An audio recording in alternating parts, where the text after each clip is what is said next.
আল্লাহ বলে, বান্দা তুই কোন রকম দুনিয়াতে আমার দেওয়া অল্পতে যদি খুশি থাকতে পারস, হাসরে তোর অল্প আমল আমি খুশি হয়ে যাব।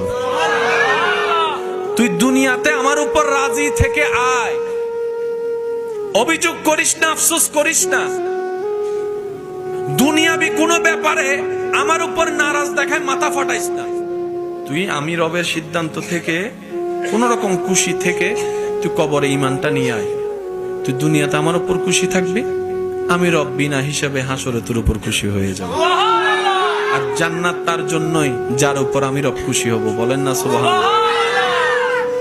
হাদিসের মধ্যে এসেছে, অনেক দোয়া কবুল না হওয়ার কারণে যারা ধৈর্য ধারণ করেছে, রবের হিকমত বুঝার চেষ্টা করেছে, অপেক্ষা করেছে, তাদেরকে হাসরে নিয়ে যাওয়ার পরে আল্লাহ তাআলা ওই দোয়া কবুল না হওয়ার কারণে, ধৈর্য ধরার কারণে এমন পুরস্কার দিবেন, ওই ব্যক্তি পুরস্কার পেয়ে শুধু আফসোস করবে, ইস দুনিয়াতে আমার একটা দোয়া কবুল না হতো,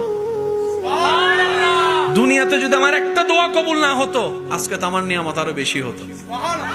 সেজন্য মুমিন বান্দা কখনো লসে থাকে না।